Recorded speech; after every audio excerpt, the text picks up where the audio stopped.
find it very interesting that there is a passport and there are naturalization papers. So when you see the layout, part of it, a good portion of it is how you organize it, and part of it is also the hand of another student. So, those are the experiences we love. Without further ado, Melissa Segaseta and Eli Arnold. Thank you.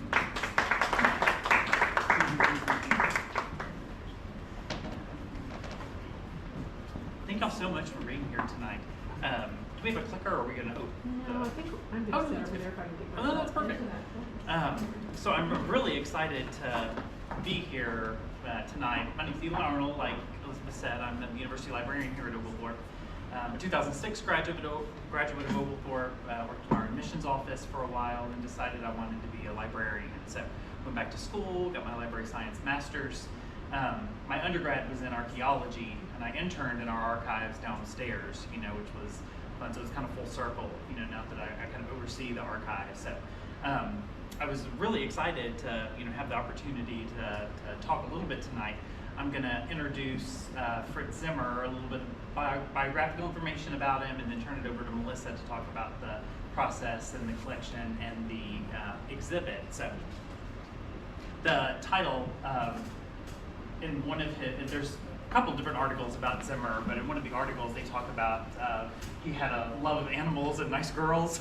So you see a lot of animals and you see a lot of female nudes in his stuff. So that's what I kind of decided to pull out for that. So next slide. And so just a little bit about Zimmer. This is very high level. So I talk about pre-Oglethorpe, Oglethorpe, and post-Oglethorpe. Even though his time at Oglethorpe was a small part of his life. But Zimmer was born in 1884 in Germany. His father was a forester, so he was actually born in a castle. His mother was Hungarian and descended from the Stuarts of Scotland. He spent 2 years being a forester like his father, and then his family moved and he was able to start at the Academy of Fine Arts. He graduated in 1908, went to Munich, traveled around Europe some, and returned to Munich to work for a commercial house making gargoyles and theater ornaments and different moldings. In 1911, he returned and started working for the Royal Opera House. And you see some of his drawings for the opera settings in the exhibit. He served in World War I. He was in a trench with other German soldiers, and a French bomb landed in the trench, and it killed the other 18 soldiers that were there with him. And it really hurt him. He was in hospital for about 2 years after the war. And he continued his art in the hospital. He would draw characters of the nurses, and they would pass them around the hospital. And even when he was in the trenches, he would take the mud and turn those into little sculptures for the soldiers that were there with him. And after the war, he started teaching sculptures. That was his first teaching position after the war. In 1924, he married Anna, one of his models. And in 25, they immigrated to the United States and settled here in Atlanta. He worked for the Atlanta Terracotta Company. He moved to New York City for a couple of years. His family stayed here, but he went up there. And then in 1929, his second child, Anita, was born. His first child had died very young. So next slide. So in 1930, he is hired here at Oglethorpe as a professor of applied art and art history.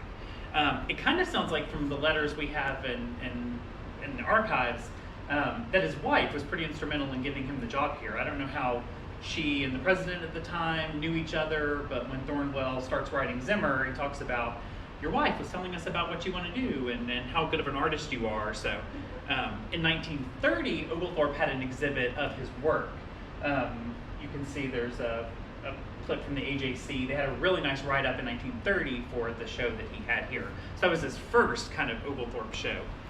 In 1932, he was promoted to the Dean of the Arts at Oglethorpe. So he oversaw all of the applied arts and art history.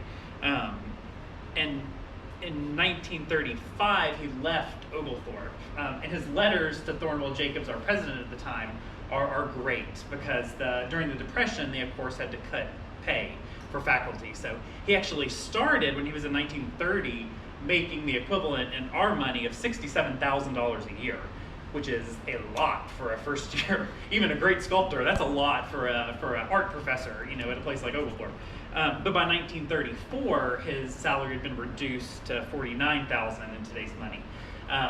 And the letters back and forth to Thornwell Jacobs, who was president, are funny. He's, you know, threatening to go to the news and tell them about like the mismanagement of Oglethorpe, and he's saying, you know, you administrators you're not taking cuts. Your salary's full. Why are you doing this to the faculty? You don't care about us at all. You know, so it was, it's similar to things in today's world, as well, but not necessarily here at Oglethorpe, but sort of. So when he left in 1935, he founded the Academy of Arts in downtown Atlanta. He did this with a handful of other artists. And they had classes for, working adults, classes for people that wanted to become, commercial artists. They had classes for children on the weekends to show kids how to start creating art. And in 1942, he helped the U.S. Navy and was a civilian contractor. And he would go and investigate the bronze fittings for boats, since bronze was his medium.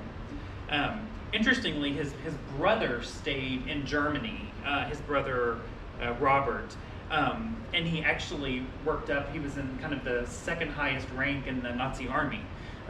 He was a lieutenant general in the Nazi army. So it's interesting that Zimmer comes here, becomes an artist, and his brother, stays in Germany and becomes a soldier. Post-war, he works a lot in plaster, still bronzes. There's a lot of local press. A lot of people in Atlanta have pieces of his art. He was a really efficient artist and was able to put a lot of work out and use that to be able to support his life. In his 70s, he was in a horrible car wreck and was in a full body cast, and all of his bones except 3 and his whole body were broken. And he was, suffered. But he lived another 20 years and didn't die until 1975 and buried here in Atlanta. The second show Oglethorpe did, because we had our first show in 1930, was in 1973. And Dr. Bob Vasillo, who was an English professor here at Oglethorpe, and he was, I guess he was kind of Dean of the Arts, which is kind of funny because that's what Zimmer was before. He was also the director of the museum at the time. So they hosted a retrospective on Zimmer. You can see the AJC did another, really, really big spread on Zimmer.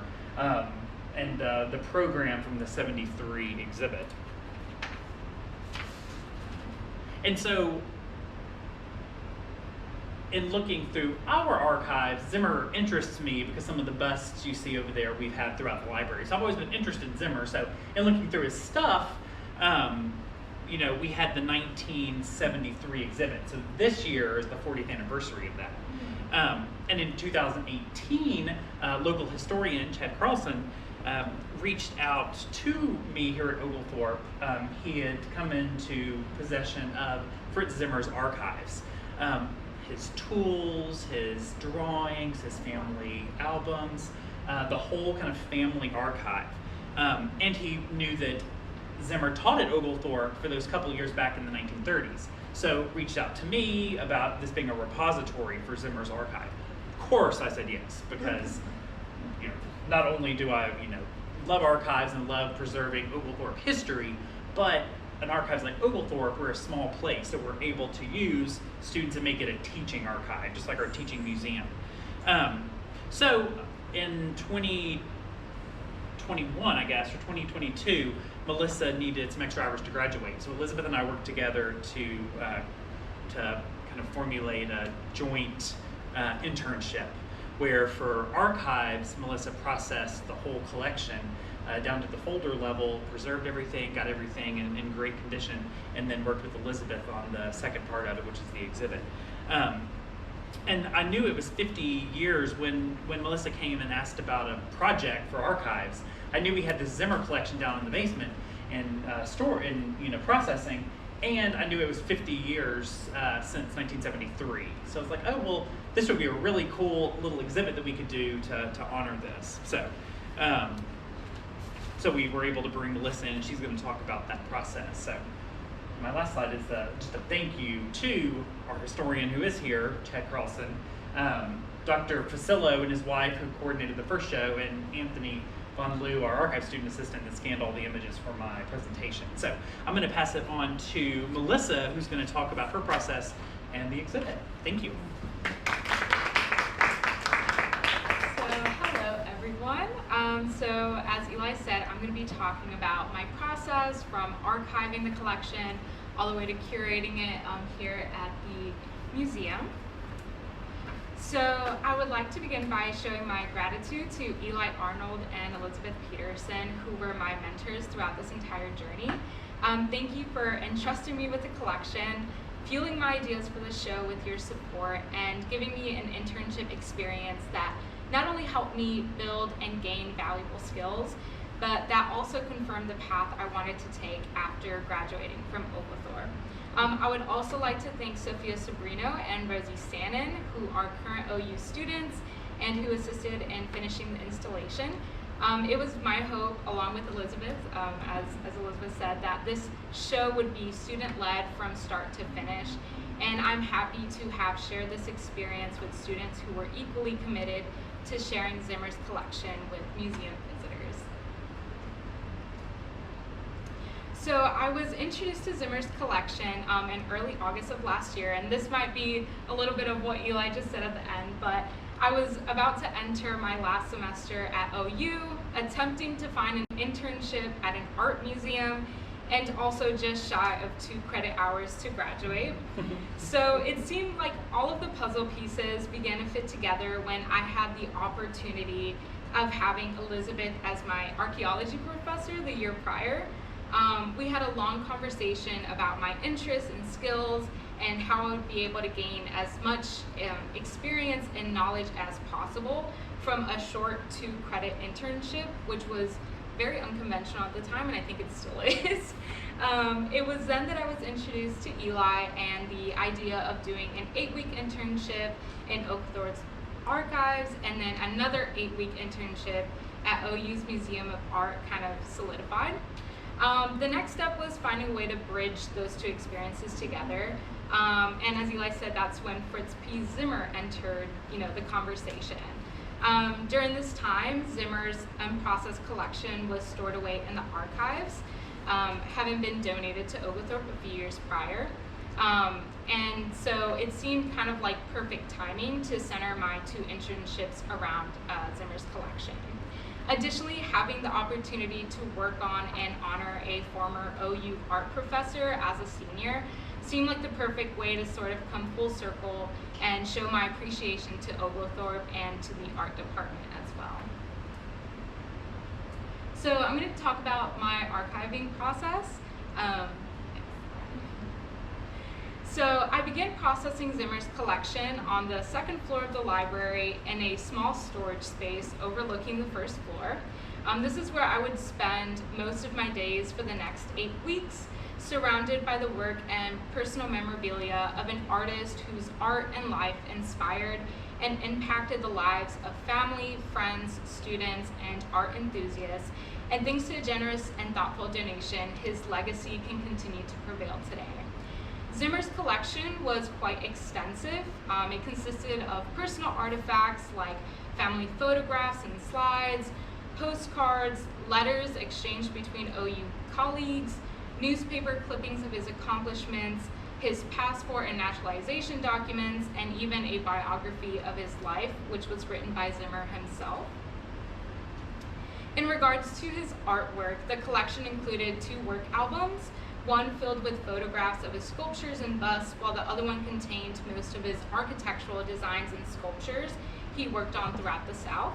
It also included his toolkit, complete with small fragments of clay and plaster left behind as he gave life and form to his figures, an array of charcoal sketches emulating the female form and familiar portraits, architectural detail drawings, 4 busts dedicated to prominent OU professors and staff, and among the most personally captivating to me, a photograph of Zimmer posing alongside his deer bronze sculpture, which is now situated in the Southern Seasons Garden at the Atlanta Botanical Garden.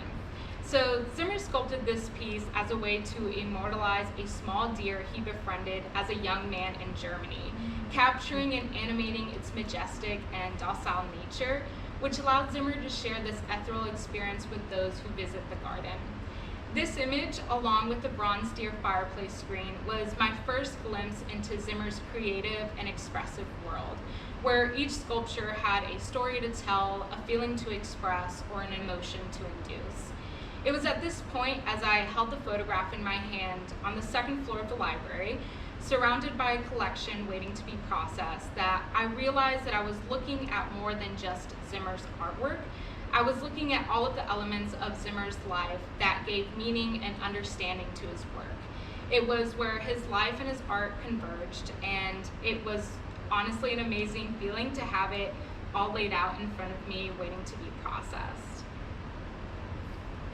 So in terms of processing Zimmer's collection, I began by consulting with Eli on the best method to organize the material into different categories, so that each item could be easily identified and given a location. This would also give me a rough outline of how I wanted to curate the show later down the road. So I created two categories. One was artistic career and the other one was named personal artifacts, from which subcategories were then formed. At this point, I knew how I wanted to display Zimmer's collection in the gallery, which would become a narrative of both his artistic accomplishments as a sculptor, but also leave space to present Fritz Zimmer to the viewer in a more exclusive manner, so that the exhibition can also become a more personal experience. So in other words, you're getting to know the artist so that you may understand his art. My next task required me to analyze each object individually, and this allowed me to gain insight on Zimmer's work process, his personal life, the respective locations of his artwork, the names of his sculptures, along with allowing me to sort and label the objects for archiving purposes. And during this time, I kept an online journal where I typed out my research findings, which included a timeline of Zimmer's educational and professional career. I then conducted some in-depth research into the sculptures that were mentioned in the collection in order to find their current whereabouts. And this information was also typed into the online journal, where I included an image of the sculpture if they were available. And then I color-coded the work I was able to locate into three categories. So first were sculptures in the possession of Oglethorpe University, which were highlighted in blue. Then sculptures we may be able to borrow for the exhibition from other institutions, which was highlighted in orange. And then sculptures whose locations I was able to confirm, which were highlighted in red. So at the end of my internship with Eli, I was able to organize the entire collection into 12 boxes, 7 under artistic career, and then 5 under personal artifacts. So now I'm going to talk about my research process, using Google Maps, Street View tool as a nice way to find sculptures, and then a very peculiar journey in itself of the turkey fountain. So in between archiving Zimmer's collection and then curating the show, there was a significant amount of research that had to be done on the sculptures in order to get more insight about why they were created and their provenance. And so in Zimmer's case, this was done by using both a traditional method of research, which meant going through all of his newspaper clippings that were in the collection, along with implementing technology like Google Maps Street View tool to see if the sculptures still resided in that location. So a great example of this is the City Hall entrance pediment in Gainesville, Georgia, and then the main entrance eagle pediments and reliefs at the Columbus, Georgia U.S. Postal Office and Courthouse. So as I was going through the collection's newspaper clippings that reference Zimmer's work, there was a brief mention of these architectural sculptures and designs. They did not contain a name or an exact location, however, but I was determined to locate their whereabouts and determine if the buildings were still standing. And this is because a lot of Zimmer's freestanding sculptures and architectural designs were often victims of structural fires, as was the case at the Wynkoop Hotel. So that's Zimmer's work right there. building renovations, or war, as was the case of many of the sculptures completed by Zimmer in Germany. So in regard to the City Hall pediment in Gainesville, I was able to find an image of the design in Zimmer's work album. And then from here, I used Google Maps to locate U.S. postal offices in Gainesville, and then used the Street View tool to get the most current close-up of the buildings, until at last I located the correct postal office and confirmed it was Zimmer's architectural design by comparing it with the work album photograph. So I kind of became an investigator. So this method of research allowed me to confirm the locations of many of Zimmer's sculptures without having to leave my desk. However, as Walter Benjamin once stated, even the most perfect reproduction of a work of art is lacking in one element: its presence in time and space, its unique existence at the place where it happens to be. And with this in mind, I set out to travel to Sapelo Island off the coast of Georgia to glance at Zimmer's remarkable turkey fountain sculpture, along with gaining some additional information on the fountain's history from a local resident of the island. So the turkey fountain is located on the main quad at the University of Georgia's Marine Institute, and it was completed on a commission from R.J. Reynolds, who was the owner of the R.J. Reynolds Tobacco Company, and of the mansion that is also located on the island, and this was done in 1936. So this elaborate and unique structure has 3 levels. It's topped with a large turkey statue joined by 2 smaller turkeys on the ends, and was originally supplied by an artisan well. So the idea was that dogs would drink from the lowest level. 2 side troughs were for the horses, and then just below the crowning turkey at the top, water for people to drink spouted from gargoyle-like figures. So the path to obtaining this information was a journey in itself, and gaining access to the island was the first task on my list. Because the only way to access Sapelo Island is on a 20 to 30 minute ferry ride, so you can't take your car across. And the only way to visit the island is to have either a group tour reservation, be a resident of the island, or to be sponsored by UGA. And so as I was researching the fountain online, I came across Friends of Ugami, which is a program dedicated to improving and restoring the facilities at the Institute. And I happened to come across their newsletter on the Institute's website, which referenced their goal of restoring the turkey fountain so that water could once again flow through it. And this is when I contacted Beth Richardson. She was a UGA student who was head of the program at the time, and she was able to get me in contact with Jacob Shellac. He was the assistant director of operations at the Institute. And Jacob was kind enough to schedule a meeting with me on the island so that we could further discuss the turkey fountain. And he made arrangements to get me sponsored by UGA so that I could visit the island. And so on November 30th, I drove 5 hours to a hotel in Brunswick, Georgia, which was the closest hotel to the island. And then on December 1st, I made my way over to the Sapelo Islands Visitor Center in Meridian, Georgia. And so from here, my name was checked off the passenger list, and I was on my way to the Institute. Once I arrived on the island, I followed staff members over to a shuttle, which was really just a yellow school bus that drove you to the island. And it was at this point that I met with Jacob. And so throughout the drive, he informed me about the history of the island, its previous owners, the Reynolds State Wildlife Refuge, and about the community that lives there year-round. And as we entered the Institute, I saw my first glimpse of the turkey fountain in all of its splendor. Situated in the very center of the campus, Jacob informed me that the structure of the Institute was actually home to a dairy farm and a central meeting spot for hunting parties who were invited to the island to hunt turkey, deer, and other wildlife as sport. And so as I stood in the now desolated quad with students and professors gone for the holidays, I could only just imagine the amount of movement and events this fountain was a witness to, and how many people and animals utilized it each day. It was also an incredible feeling to be in the presence of one of Zimmer's sculptures in its original location. And so after my meeting with Jacob, I was given the liberty to explore the rest of the island, complete with a UGA golf cart.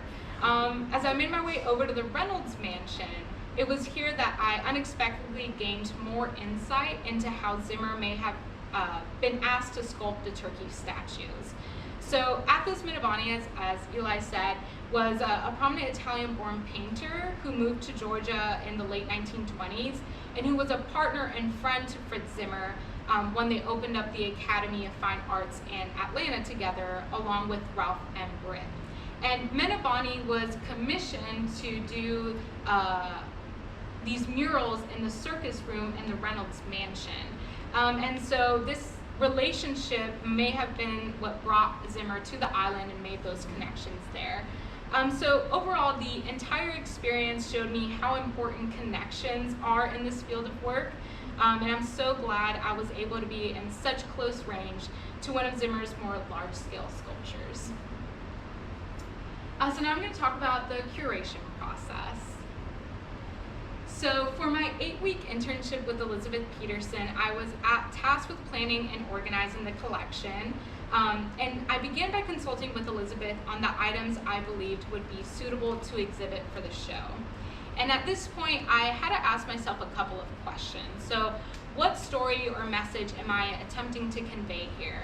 How do I select material from the collection so that I may adequately relate this story to the viewer? And in what way do I display the material to bring it all together? And I knew the answer to my first question. I wanted this to be a retrospective of Zimmer's career and artistic accomplishments extending from Germany to Atlanta. And like I mentioned before, I also wanted to present Fritz Zimmer to the viewer in a more personal light, which meant including a sort of visual biography of his life. With this in mind, I brainstormed with Elizabeth on what items from the collection would adequately convey this concept, and set them aside from the rest of the archived material.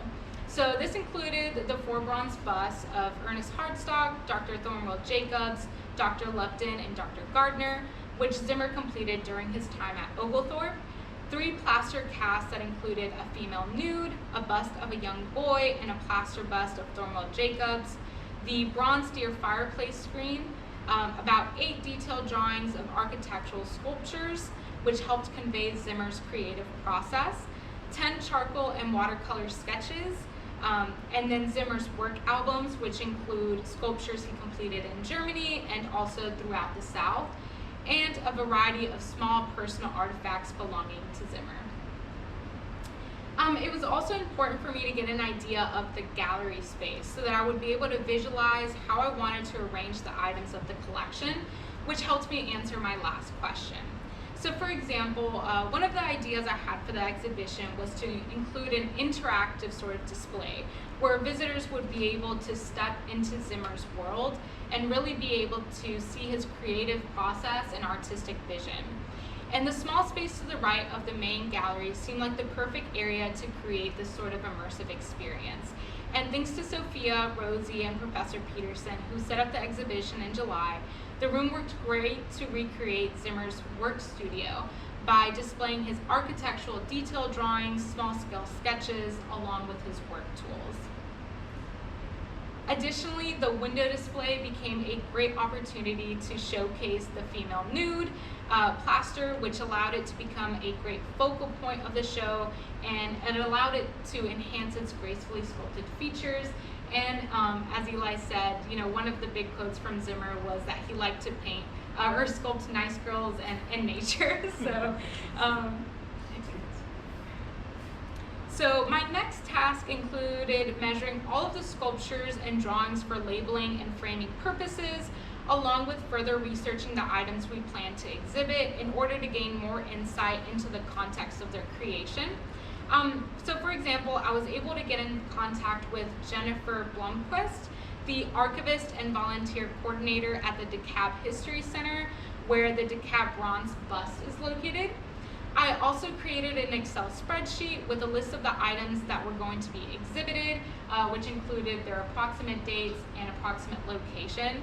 I also brainstormed and consulted with Elizabeth and John Tilford on a title for the show, selected the approximate dates for the exhibition, and then created a budget in preparation for the show as well. So my last slide is just some takeaways from the entire experience. Working in the archives with Eli, my takeaway from the experience came in two parts. I learned how to handle and preserve delicate materials like Zimmer's drawings, which were very neatly folded and some were even partially torn, so opening them up was a very delicate process. I also valued the skills I learned from conducting research on the records I came across, like tracking down Zimmer's eagle relief pediments, and working with Elizabeth in Oglethorpe's museum. My biggest takeaway I received from the experience is understanding just how much work and detail goes into an exhibit. From giving the show a title to creating connections with other archivists, museums, and curators, and really just being creative and coming up with how to present a work of art or a collection. Each part is as important as the opening day of the show. Overall, there is no greater satisfaction than seeing people enjoy and appreciate Zimmer's collection as much as I did when curating it. The entire experience confirmed the path I wanted to take after graduating from Oglethorpe. I'm actually currently working at the Georgia Room in Marietta, Georgia, where I assist with local history research and where I'm currently exhibiting or curating 2 more exhibitions. And I also plan to get my master's in museum studies in the near future. So thank you so much to everyone for being here today, and I greatly encourage you to visit the museum and the galleries that are currently going on right now. Thank you.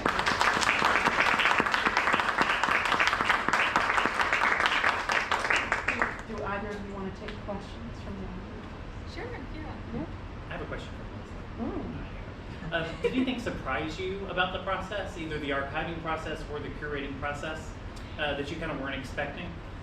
Ooh, I think I wasn't expecting any of it. Really, it was like I think just it being such a small amount of time to work on things, I really just set my mind to it. I think the biggest thing was, I think it was like making those connections with other, curators and archivists, and I think really what goes into it, I thought, going in, I was like, okay, I archived this, and then I put it together, and it's in there. No, there's so many, like all the little small steps of researching and, doing a budget and coming up with names or titles for the show, and all of these little small tasks that really is what makes it great at the end. I think it was a learning process the whole way through, so I think I was like surprised at every corner, but it was a good sense of surprise. Got a question? What's your favorite part of the process? Definitely, I would say is setting it up. So the idea of like, how do I tell the story? I majored in art history and studio art, and there's sort of a connection between when you're about to paint something and when you're about to kind of curate something. You kind of go through the same kind of process of like, okay, what am I trying to say here? Like, what's the message I want people to get from this? Or what feelings do I want people to have from seeing a collection or from a piece of art? And so I think the idea of how do I display this is the best part, because it's a very creative process in itself. I was curious as to how is the collection now? Did you have to do some type of organizing or cataloging, or is it just kind of left things the way they were, or how do people can people access it? Or So I know, I'm not sure, I think Eli might be able to answer that part of if people can access the entire collection, but when I received it, everything wasn't organized at all, so I had to, there was like photographs mixed with newspaper clippings and his passport was mixed in with other things. So I had to kind of set it all out, and then looking at it, see how do I organize it that way. But I don't know if people can access it now. Right. Yeah, well, in the next step, now that Melissa's finished, it goes back to me to processing archival things, is to take the work she did and create the finding aid. So then it is available in folder down to the folder level, but we have to create a finding aid so then we can put that up on the website so people can, more researchers will know we have it. As soon as we got it, I started a part of our archives website of like collections in process. So I put things on there that we have but aren't processed at all yet. So if someone's Googling Fritz Paul Zimmer, it's going to come up. So then they can reach out to the library and say, hey, you have an unprocessed collection. So, but the next step is to create the finding aid and maybe digitize some of the things with pictures or scanning some of the things that we can incorporate into the finding aid. I'm really excited for researchers to come and use it, because I think he's such an important, Atlanta artist that hopefully this is gonna revive his memory. And so like some of the things, especially like the newspaper clippings, I read through all of them, and then I organized it into things that were from Oglethorpe, and then things that mentioned his sculptures or his accomplishments, and then there was a lot of little tiny slides that I had to like hold up. That was the first time I ever held one. I didn't know what they were before. And I had to hold them up and see, was it, a picture of him with his family, or was it a photograph of one of his sculptures that he did? And then so it was going through every single item and seeing what came out of it. I wanted to mention just what an absolute joy it was to work with you. I have been teaching for 14 years, and you were one of the best interns I've ever had. Oh, thank you so Really, much. no, you can see by the way she's presented it, it was remarkable, the work that you did, and then that moment, I'm not sure when it happened, but you could kind of tell that you began to really know him, and you cared who he is. And that let you tell the story so beautifully. So we're incredibly grateful and proud of you as an alum. Thank you. And Thank you happy so for much. You're so Thank incredible. you. But are there other questions? Well, I'll tag on to that. Just a very, Melissa's very self-driven. I think probably my instruction was minimal. Of here's a collection. Part of your internship can be organize it. Go, here's some resources, and as you can see from the curation, if you were to see the actual collection and the boxes, it's she did a great job with very little oversight and input from me. So Thank you. any questions? All right, tomorrow. I mean, the exhibit is up and will stay open. It's up through October 15th. It's right there in the center gallery. So please take a look. Thank you, guys.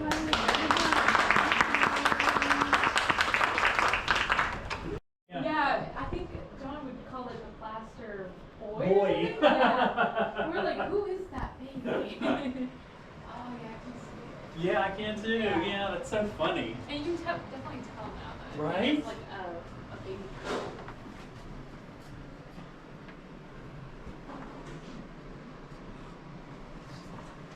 Makes me so happy it's all coming together. Oh, there's more to be discovered, I'm sure. Yeah. You guys are going to come across. This is wonderful that I didn't know that, Eli, that somebody had. Yes, and I'll find your name and send it to you. And I like the pictures you guys have alongside it that really makes the connection with it. I don't know, when I was coming across this work, there were some that were being sold for auction, but. Oh, really? Yeah. Yeah. So Oh yeah, the one with the German helmet? German helmet, yeah. I saw that on Live Yes. Auctioneers, And, and it didn't go for very much. It's like $800. I didn't know if they Yeah. were, because I'm not familiar with the whole auction world, and I was talking I know. to John, and I was like, are these like his? Like, how do I authenticate that? Yeah. Oh, they're can I- definitely his. Yeah. Okay. Yeah. Yeah, I have an alert for Zimmer on, Okay. I think it's live auction here, so I get an alert for Zimmer, and I believe another one is one of his bowls. Yes, the Like, bowl, yeah. Yeah.